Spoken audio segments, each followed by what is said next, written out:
Trump returns to the scene of the crime in D.C. The breakdown starts now.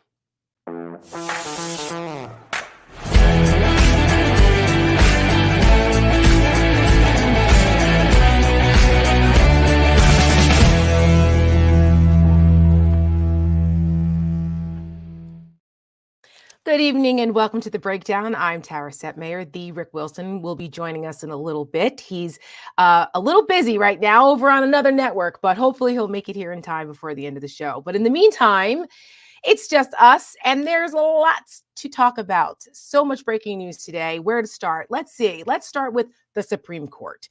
Well, it is June, and the tradition of the Supreme Court handing down their decisions has commenced. And today they handed down a decision about the abortion pill mifepristone, which a lot of people were waiting with bated breath to see what they would do. So today they decided in a 9-0 decision that, well, the plaintiffs didn't really have legal standing. So mifepristone is still legally available now. But the thing about it is yes, it was a victory for women's reproductive health, but a small victory because the war still continues here. Brett Kavanaugh, in his comments, basically said, look, if you want to bring a plaintiff up here with a better case, paraphrasing, of course, why don't you go ahead and do that?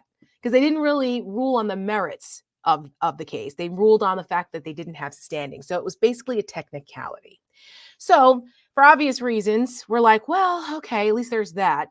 But there's still other cases out there, like the Idaho case about criminalizing care in abortion care in Idaho, and whether state law versus federal law, what supersedes who, what, and where. So it's put doctors in really difficult situations in states like Idaho and Texas and others, where they're saying this is care that we've been able to give to women in their time of need, whether it was life-threatening or not, but for their reproductive care that we cannot do now because it's been criminalized.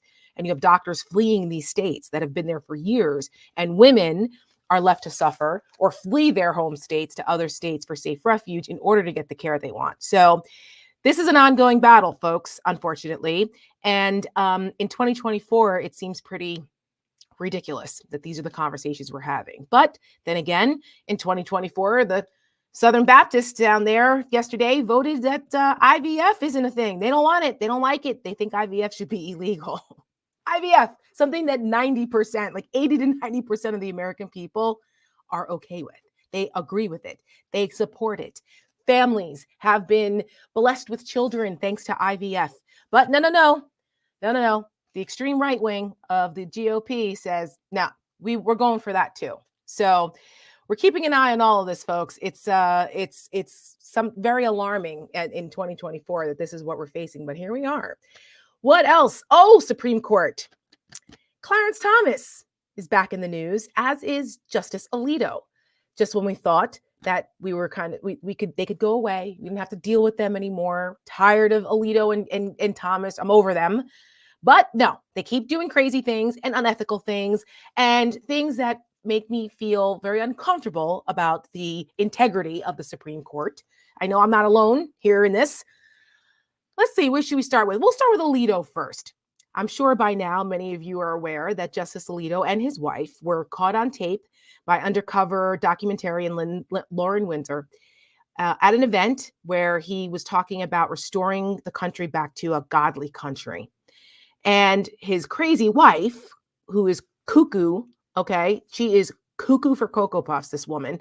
I don't know. I think her and Ginny Thomas drink from the same cuckoo well. She went on and on, and the same journalist at a different event, all about how she's going to fly her revenge flag, and she's going to fly a flag that says vergogna, which means shame in Italian. And because there's a pride flag across the way from her, and she's going to get back at people. Don't worry about it. I'm going to get them. And I mean, the woman is nuts.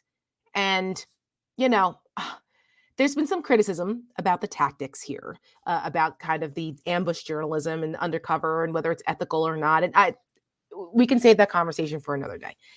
But what doesn't change is what they actually said, the substance of what was caught on tape. It's a problem. I'm sorry. It's a problem. And at a time in this country when Institutions are under attack constantly, constantly by Donald Trump and MAGA. The last place used to be the Supreme Court. But you know what? That's gone now too, because we have these Supreme Court justices that think they are above reproach.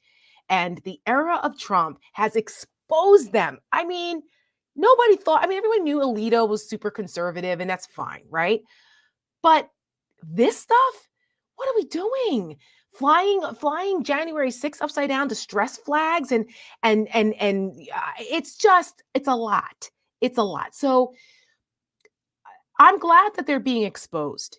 But the problem that I have here is, what is the solution? Because the Supreme Court polices itself. So what's the solution? Other than impeaching them, but that's never happening. John Roberts doesn't seem to think the court has a problem. I guess John Roberts doesn't read the news, because this week, Clarence Thomas, back in the news again, breaking news tonight, actually, more undisclosed trips financed by Republican donor billionaire Harlan Crow. We've heard this record before, right? We just thought it was one or two trips. He takes these trips, doesn't report them, luxury trips. We're not talking like, I'm from Jersey, we go down the shore in the summer. We're not talking about going down the shore, okay? It's where Alito's house is, by the way, because he's from Jersey. He's a Jersey guy. But we're not talking about that. We're talking about private jet trips to Bali and to, retreats in Montana and all kinds of other luxury things that you or I, as regular folks, could never afford. And I'm sorry, but it's completely inappropriate for a Supreme Court justice to take on someone else's dime. Where's the integrity? Where is it? Well, you might be able to say, oh, okay, I forgot one or two, right? That was the Jared Kushner defense, when Jared Kushner forgot all that foreign money and all these different things on his security clearance forms that they had to change 100 times. No, okay, it wasn't one or two things. Now we find out tonight that there were several others that he didn't report, that Clarence Thomas did not report, flying on a freaking private jet of Harlan Crow. How is this not a problem? Could you imagine if this had been any one of those liberal justices? Could you imagine if they'd found out that, I don't know, Ketanji Brown Jackson did this, or Sotomayor, or Kagan, or any of them? The Republicans would raise holy hell, and they would be calling for their impeachment every freaking day.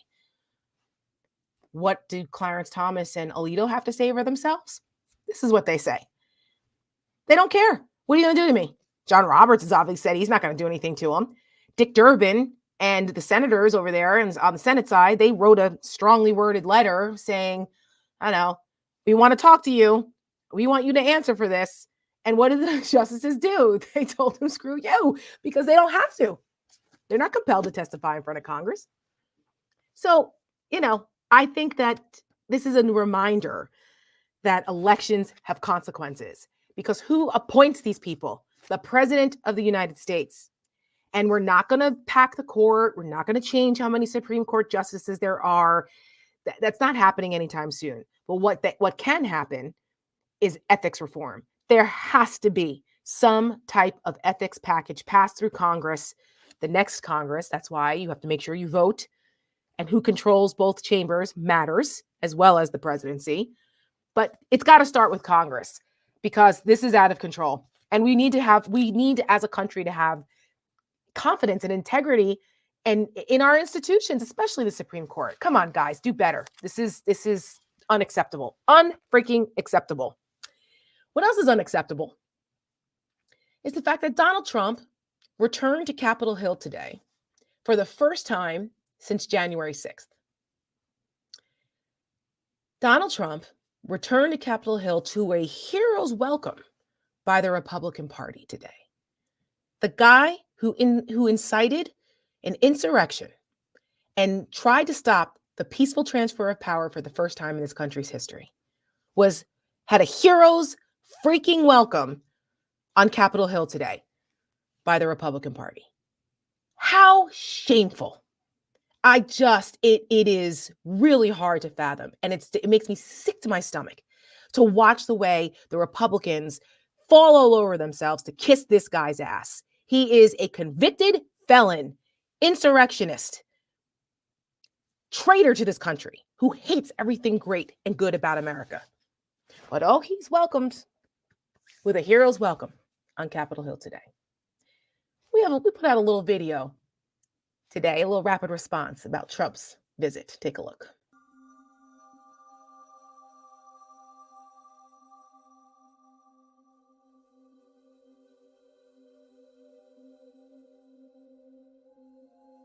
After this, we're going to walk down, and I'll be there with you. We're going to walk down. We're going to walk down anyone you want, but I think right here we're going to walk down to the Capitol, and we're going to cheer on our brave senators and congressmen and women. And we're probably not going to be cheering so much for some of them. You were just 58 steps away from where the mob was amassing. Donald Trump surrendered his role as commander-in-chief and became the inciter-in-chief. Because you'll never take back our country with weakness. You have to show strength, and you have to be strong. For the first time in more than 200 years, the seat of our government was ransacked on our watch.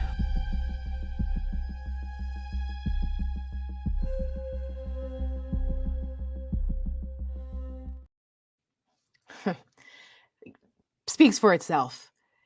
Here's some more clips of today's appearance on Capitol Hill with Mike. Let's start with Mike Johnson.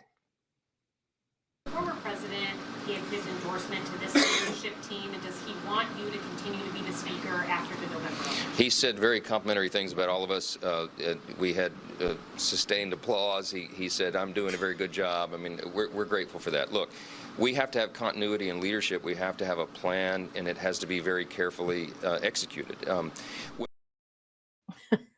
Oh, look at me. He clapped at me, gave me a little gold star and a hug. I mean, good God. What is wrong with these people? These are grown ass people that are like giddy and, oh my God, Donald Trump. Be like, oh my God, he was so happy.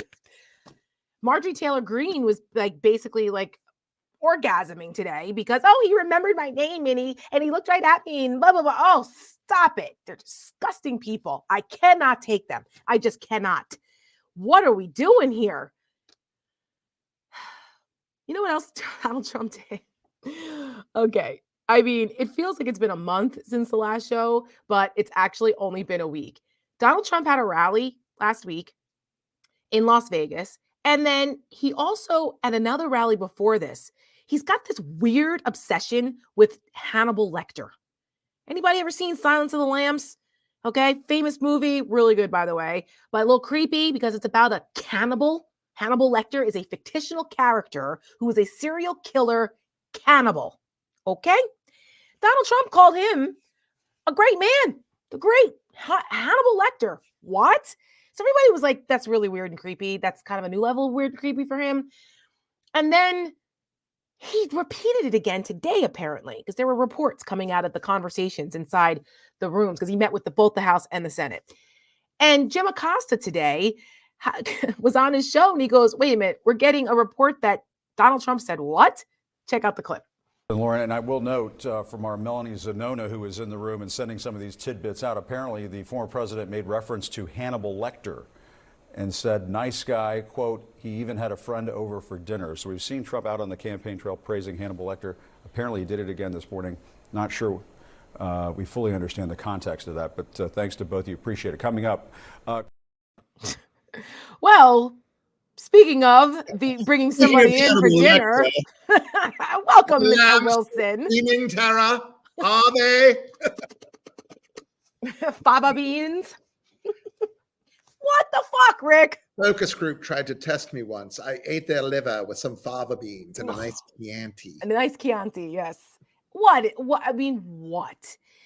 And listen, Jim Acosta's a friend. I love him to death. Yeah. But he was trying to be, like not lose it and say like, what the hell just happened? When he's like, we don't quite know the context here. It's Trump saying a morose joke about Hannibal Lecter. using descriptors for Hannibal Lecter, again, I repeat, a fictional serial killer cannibal, that he was a great man, okay, and then trying to crack the joke that he had somebody over for what? This is Donald Trump has a lot of imaginary friends, Tara. apparently. Remember my friend Jim in Paris, who Yeah. says it's very, very dirty there, and it's a disaster area. My friend Jim tells me this. Also, the other imaginary friends he has, as you know, there are a lot of these big, strong men with tears in their eyes who come up to me and say, Mr. Trump, Mr. Trump. Or sir. Anyone who says sir doesn't exist. The sir story is magical. Doesn't exist. No, it's magical thinking more than magical. But so it's just a weird thing. They tried to say today that Trump was going up there, to talk policy. Get the hell out of here. Trump talk policy. No, he's not talking policy. Trump couldn't talk policy if policy bit him on his wide, soft, pound cake ass. There is no policy in Donald Trump's brain in any capacity whatsoever. No, it's not. It was about making sure that all the Republicans fell in line prior to his sentencing on July 11th. I used to work on Capitol Hill, and the timeline here, the House goes out, they go out soon for the 4th of July recess. So there wasn't really much opportunity between now and the 4th of July recess for Trump to get everybody up there together and basically make sure that they got the marching orders. That's what this was about. It's totally about that. And I mean, I don't know if you saw the coverage that the most important thing Trump did with Mike Johnson when he got convicted was call Johnson. You've got to find a way for the House to reverse this. Right. They have to reverse. And it's like, bitch, do you not know how the government works? That's not how this works. You don't. That's not how any of this works. Well, any of this works. But I do find that today's, and I don't know how much you covered. I was doing another hit there, as y'all know. Yeah.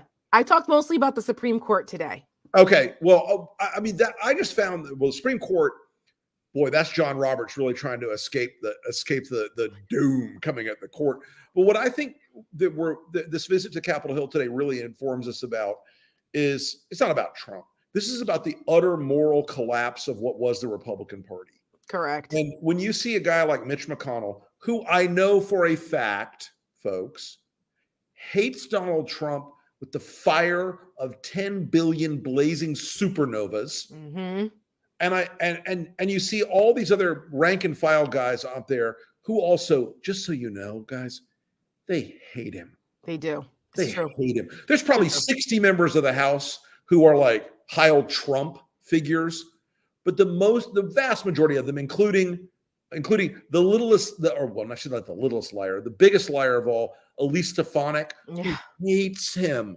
At least we know everybody and we know everything. We know what you talk to. But she hates him. She wants to be VP so bad she'd kill her own dog. Yeah. She'd take her dog. Oh, no, that's Kristi Noem. That's the other one. The other MAGA Kristi blew it though, man. She just, as a Trump world person said, we want crazy, but we've already got enough crazy. Donald Trump covers all the crazy for us. Yeah. So can we just take it aside real fast? Yeah. VP talk for this week. They're talking about Doug Burgum. Get out of here. Doug Burgum. They're like, oh, well, he could really appeal to those never. Yeah, Doug Burgum, man, he really speaks to America's desperate need for an obscure governor from North Dakota who made a fortune in pet food or whatever the fuck whatever the hell. And he looks like a Muppet. And yeah, he's really going to resonate with the swing voters in the 7 swing states that they need, particularly women. Yeah, Doug Burgum. Pick that guy. I need more of that Doug Burgum. Bring the on the stage for Doug Burgum. I mean, they were literally covering this. The media was covering this as if this was a serious thing. And I was just like, stop with the horse stuff. Here's the thing, folks. Come on. No one should give a flip flying about what happens with Donald Trump's VP. Whoever it is going to be a doormat. Right. Whoever it is going to be this passive figure that Donald Trump occasionally dispatches to foreign funerals, weddings, and attempts to overturn the next election when Donald Trump illegally runs for a 4th time. Yeah. Or maybe they'll open like the internment camps, or they'll do the send-offs to all of us when they lock us up in Gitmo. That's right. That's what the VP will get dispensed to do. Yes. Well, I'm looking forward to my bungalow there. My God. Anyway, sorry. I just the whole thing, all of it, this whole week with Trump and him being in DC and just, I don't know if this was in the news, it was reported in the news or not. But yeah, Glenn Youngkin went to visit Trump at his golf course this week and was kissing his ass too. And it was just like, he wants a cabinet position, I guess, because in Virginia the governor can only serve one term. It's term limited out. So I'm like, the people who went at us for going at Glenn Youngkin and saying, I remember, in the end, Glenn Youngkin will be Donald Trump 2.0. Glenn Youngkin will bend the knee. And Glenn Youngkin was very smart. He was very, very careful politically in Northern Virginia. Going around, all those people. I know. I live here. All of our friends in Northern Virginia are like, yeah, I'm not a Trumper. I'm a moderate Republican, just like you. Right. I'm a Jeb Bush Republican, just like you. And it was all bullshit. Yes. All a lie. Lie. Yeah. So the guy that these are the people like Glenn Youngkin, who is he's a normie, right? Ish, yeah. Right. Like for Republicans. And with the vest, and he's rich, and I know he's not too out there. He's but a private equity bro. Yeah. And so, like, who's the guy that they're all kissing his ass and can't wait to get their little gold stars from him? It's this guy who talks about sharks, batteries, boats, and getting electrocuted at a rally in Las Vegas. Take a look. I can't even, but here. No, it's nuts. Because of MIT, my relationship to MIT, very smart. He goes, I say, what would happen if the boat sank from its weight and you're in the boat and you have this tremendously powerful battery and the battery's now underwater and there's a shark that's approximately 10 yards over there. By the way, a lot of shark attacks lately. Do you notice that? A lot of shark. I watched some guys justifying it today. Well, they weren't really that angry. They bit off the young lady's leg because of the fact that they were not hungry, but they misunderstood who she was. These people are crazy. He said there's no problem with sharks. They just didn't really understand a young woman swimming now really got decimated, and other people too. A lot of shark attacks. So I said, so there's a shark 10 yards away from the boat, 10 yards, or here. Do I get electrocuted? If the boat is sinking, water goes over the battery, the boat is sinking. Do I stay on top of the boat and get electrocuted? Or do I jump over by the shark and not get electrocuted? Because I will tell you, he didn't know the answer. He said, nobody's ever asked me that question. I said, I think it's a good question. I think there's a lot of electric current coming through that water. But you know what I'd do if there was a shark or you get electrocuted? I'll take electrocution every single time. I'm not getting near the shark. So we're going to end that. We're going to end it for boats. We're going to end it for trucks. The truck. What? This diseased brain of this guy, this is what he's obsessing over. First of all, it's like a lot of it's scientifically inaccurate. But what you need to do is about this? Your advanced device of choice, whether it's the woman with the S name or the woman with the A name, and say, what are the signs of tertiary syphilis? Because this is a guy, and look, he's made this gag. He's done this gag before. Yes, he has. But it never gets less crazy. Right. It never gets. And I made this point to somebody earlier today. Nothing is better for Trump in this election. He is not better at the campaign. He's not better at articulating anything except his weird anecdotal cuckoo pants stuff. Mm-hmm. Everything about Trump is worse. Everything about Trump has diminished and declined. Well, except the size of his gut and declined. And I don't know that there's a little Ozempic, I think, going on there for him. Yeah, and his waddle and his neck gina. This is a guy who's gotten worse and worse and worse at doing this. And the stories now, even for his followers, are like uncomfortable. They're like, yeah, yeah, maybe. Like, hey, Grandpa's telling the story about his penis again. I mean, look, cool. This is, to your point, it was reported out by off-the-record sources, of course, anonymous sources about this meeting today, that Trump said, quote, it was like this is what they said. It was like talking to your drunk uncle at the family reunion. Correct. That he was ranting and rambling. No one should be surprised by Trump ranting and rambling. Yeah. This is what he's got left, Tara. Right. This is who he is. And I mean, look, folks, we have to post up against a very formidable machine this fall. Okay. And I'm honored to tell you the Lincoln Projects are our small dollar donors, our big dollar donors. They get it. They're back in the fight. They're ready for us to go out and punch them in the face, which we've been doing below the radar screen in a couple of key swing states. We're going to expand it to all the swing states that we're targeting soon. His team is good, but they're not great. They're not so great that they can pretend or make up a scenario where Donald Trump isn't rambling, isn't incoherent, isn't mumbling, isn't stumbling over his weird lie anecdotes, isn't making up things off that they have to go and sweep up later. And this idea that Trump is the drunken uncle, it's very much on point for the decline, the diminishment of this guy. You know, every reporter who's written in the last year and a half, 2 years, Joe Biden is so old. If they're not writing a story about Donald Trump making up bullshit about batteries, they're not serious people. That's right. I mean, the moral equivalency here, there isn't one. And the way the media covers it, there isn't one. And the way the media covers this is so frustrating. And you know what happens? What they should have been talking about is convicted felon, drunk uncle, ex-president, who loser is trying to run again and return to the scene where he incited an insurrection. Like that should be the story. Right. Like a dog returning to its vomit. Right. Trump returns to the place where he tried to have the people in that room, hang his vice president, killed. Yeah, and hang his vice president. He's trying his very best to get those people killed on January 6th, and they seem to not give a damn. They don't seem to care anymore. No. Well, and people forget because it's striking to me because look who's here, Beaks. Oh, it's nameless. Yes, she's got a big old belly. Your big belly over Trump's any day. But I mean, look, this is a guy who cannot constrain himself. He cannot control himself. I mean, look, he was in that Republican caucus today. He had to know when he shit on Milwaukee, somebody was going to make a phone call. Yes. We of course, because LP has rapid response and we're on it.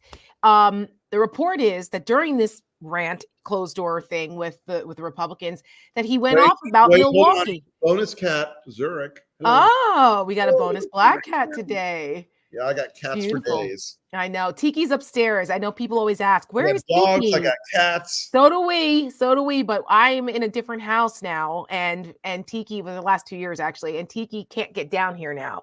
Before he could come down. That's why we see him all the time. But now he can't. So that's why we haven't seen the Tiki in a while. But he's doing good. He's 17 and a half, though. I can't. Oh, boy. I know. I cannot. I just can't. But anyway, so what happened today? My cat is 17 and a half pounds. But no, Tiki's not that. He's 17 and a half years old. Yeah. But he's a good boy. He's a good boy. He's a little grumpy old man sometimes, but we love him still. Anyway, so Milwaukee. They are going to add cats to the mix. Yeah. We're bringing in more cats. Listen, now? I think the rule of you should have the number of cats with your number of decades. So my God. That means I need 3 more cats. Well, my mom has 3 more cats, so who are all with us, and they're from Jersey. 2 of them she rescued from our house in Jersey, and 1 from our house in the Keys, and they're all together. And so, anyway, so we're one big happy family of cats and dogs here. Anyway, Milwaukee. So Trump decides to shit on the host city of the Republican National Convention. It's in Milwaukee, Wisconsin this year. Not only is it the Republican host city for the convention, it's also a major swing state that Trump lost by less than 12,000 votes, right? Oh, no, 22,000, I think it was. 22,000. Yeah. That was Arizona. So not a smart thing to do. And it leaked out. And of course, they're denying it and saying, no, he was talking about the crime rate. He was talking about the crime rate in Milwaukee. A super quick aside. They had like 7 different Republicans from Wisconsin come out and tell 7 different lies. Different stories. Yeah. Right. It was, so that's how you know it was as bad. Bullshit. Right. Guys. At least coordinated. Well, they had to triage it because it was, it was in real time. And they're like, oh shit. And that's what happened. So nothing is faster than our production team. Yes. Nothing. So ever. Here you go. Here's our Milwaukee, Wisconsin rapid response. Everybody, nobody's seen this yet, but y'all. Well, I did send it to Charlie Sykes earlier. Milwaukee, our town. The Bucks, the Brewers, Harley Davidson. Brats, cheese curds, best beer in the world. We work hard, we play hard. We're damn proud of Milwaukee.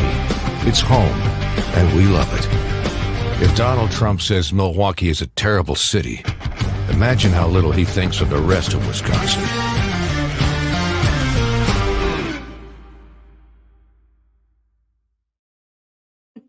Yes, it's going up digital in Wisconsin. We are not going to let him forget this. We have a lot of people in our organization who have ties to Wisconsin. Yep.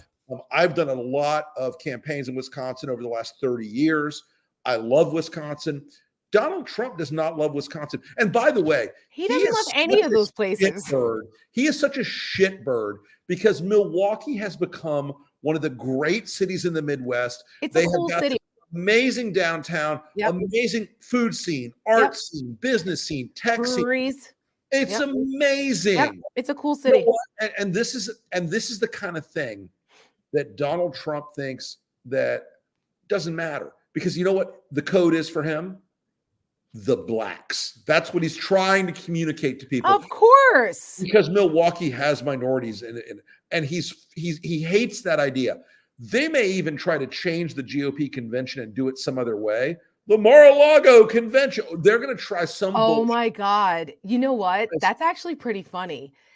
Because the first time he went to the convention was in Cleveland, which is a similar city like Milwaukee, blue collar. It's got a, revitalized and has a cool downtown. It, kind of had to bring itself back from the, post-industrial times. And Milwaukee's like that too. And so Trump had to endure Cleveland.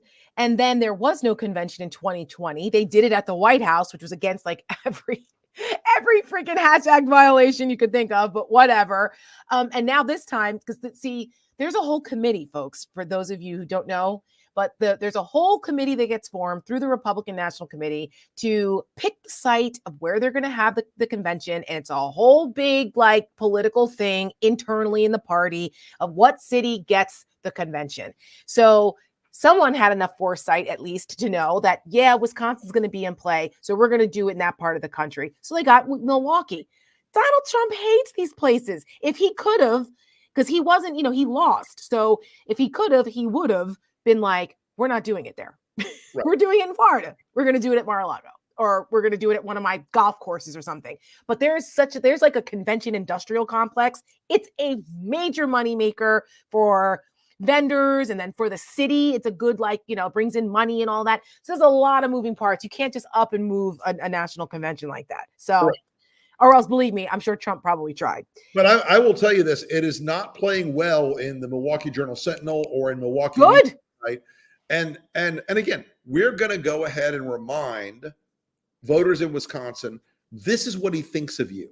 Yeah. This is what he thinks of you. And guys, if you want to go to LincolnProject.us/donate, this ad is going up on billboards, on digital advertising, and maybe on cable. We're going to see how much we raise on it. But we're going to put this ad out there in the faces of Wisconsin voters because it's very simple. This guy hates everything that isn't named Donald Trump. Mm-hmm. And as he said last week, in a moment that I will never let go, I don't really care about you. I only need your vote. Yes, in the context of 100 degrees in Las Vegas, outside at a rally. And he said, is everybody all right? I can't have any of you drop on me because I don't really care about you. I just need your vote. That's what he said.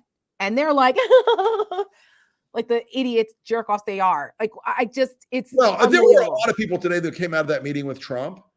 And these guys were practically like fanning themselves like, I'm feeling a strange sense of arousal having met the great God Trump. Go have a hot shower, bro. Come on. Yeah, I said that about Marjorie Taylor Greene too. How much their adoration intersects with this kind of vaguely homoerotic thing. I just find it bizarre. It is bizarre. And you know what? Speaking of bizarre, and a reminder of just what a senile, feeble, bizarre weirdo Donald Trump is. Today is the 4-year anniversary of the ramp walk. Does everybody remember that in 2020?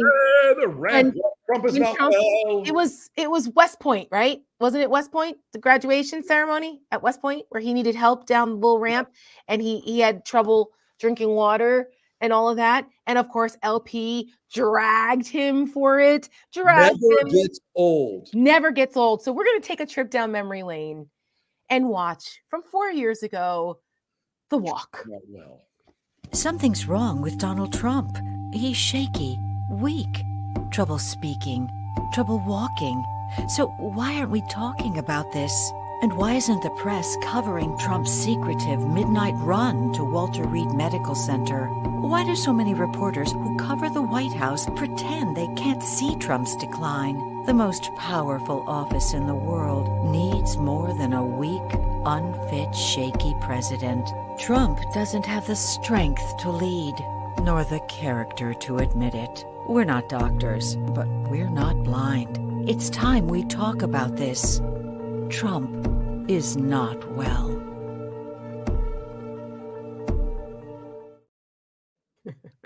That set off a firestorm. You can run that ad right now, and it'd be the same thing. Well, we kind of we did that. We have another version of it called Trump is still not well. Run it. We're not blind. It's time we talk about this. Trump is not well.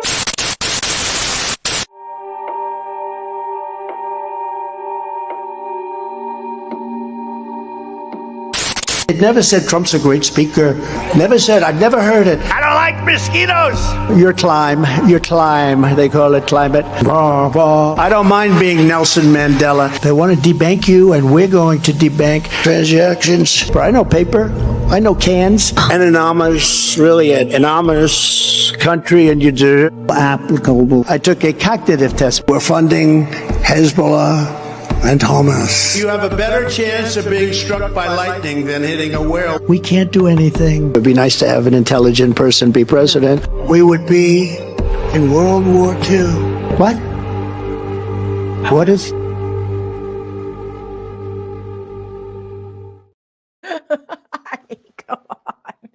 Come on. Why is Joe Biden losing to this guy right now? No, he's not. I know. I'm just saying it shouldn't even be this close. What? His birthday tomorrow. I plan to give do a video address to the country. Oh my God. I'm going to do a piece tomorrow. And part of it is going to be that if we all do our work, we do this all right, we will not just beat Donald Trump. We will whip his ass like a rented mule. We will beat him so bad he has to slink back to Mar-a-Lago while he awaits his assignment to whatever federal prison facility is going to hold him until he dies. This guy can be beaten. I increasingly feel it. It will never be an easy race, but it is a doable race. And I feel it more and more. And look, Trump's own people, they know it too. Yeah. Trump's own people have had a bad 2 weeks since the convictions came down. And Trump's own people, they recognize that this guy is not what he was 2 years ago. No. Not just 4 years ago. And he was crazy then. It's worse now. 2016, where Trump had a kind of animal magnetism, charisma for a lot of people. That's not this guy anymore. His hair has become this like frothy lemur hat. It doesn't even look like it was, 6 months ago. He looks sick and fat and old and wheezing, and he's not healthy. This guy is not doing well. He is going to get beat. Is Joe Biden old? Why, yes, he is. But he's not old and crazy. He's just old. And he's in shape. And he's actually in really good shape. He can ride a bike. He can, he's active. I would pay money to see Joe Biden say to Donald Trump at the debate, hey, fuck this. Let's go outside. I got 2 bikes out front. Let's go for a 10-mile bike ride. Right. Because I promise you, Donald Trump will be like, this bike is the deep state. I can't pedal it. It's wrong. I know. He would not be able to do it. He's never been on a bike in his life. Joe Biden's a Peloton dude, okay? Yeah. Well, and also he like rides a real as fit as Joe Biden. A real one. Well, you made the point that he is not the same guy. You know what he is? He's feeble. And we did an ad on that too. Oh, we did, didn't we? Yes. Fable. Run it. Hey, Donald, we noticed something. More and more people are saying it. You're weak. You seem unsteady. You need help getting around.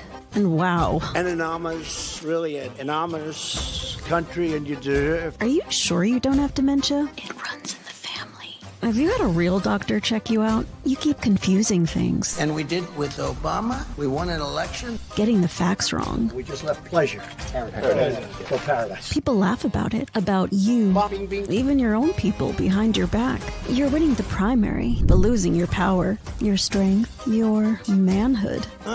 Face it, Donald, you're just projecting when you call Joe Biden old. He's stronger than you, fitter than you, smarter than you, a better man and a better president. Anyone can see it. And when you lay there at night, alone, you know we're right. You're falling apart, Donald, breaking down right in front of our eyes. God bless the United States. Somebody told me when we released that ad, somebody called me, a friend of mine, former Republican. It's like, man, that was a little, I mean, the Viagra and everything. I'm like, dude, you have come to the wrong shop for anarchy, brother. Right. All right. We hit him. Yeah. I remember when Michelle was pushing for that ad and was like, you know, we got to do this. And when I saw it, I was like, oh my God. Yeah. I mean, I was like, wow, we got to go for it. We have another one, Senile too, but that one, are we putting icing on this cake? I don't think we are. I don't know. I don't think so. I don't think we have Senile, but it lives on the Lincoln Project YouTube channel. There's so many. See, why do we have so many? Because there are so many examples of this, because the guy is not well and still isn't. He's feeble and senile and a lunatic. And we have a choice, America, to make sure he never sees the White House again, because no convicted felon, on top of everything else, should ever step foot in the White House. How about that? So on that note, Rick Wilson, who's on your podcast? And I got to go because I got to go do MSNBC in 15 minutes. Yeah. I got so many people on my podcast, I can't even see straight anymore. I don't know. I've got Margaret Talib. I've got Stephen Brill. I've got I've recorded like 12 podcasts in the last 6 days. It's a lot of people. They're awesome. Tune into the Enemies List podcast and tune into the Lincoln Project podcast, where we are really getting some fascinating folks who are weighing in on the political and social moment that we are in. And we have some amazing guests coming up on both shows. Fantastic. And just for since we're keeping count on how many times I mentioned Jersey tonight, I'm going to say Jersey, Jersey, Jersey, Jersey. The shore season is coming and I can't wait to go soon because I love Jersey. Jersey girl out. We'll see you guys next week. Peace.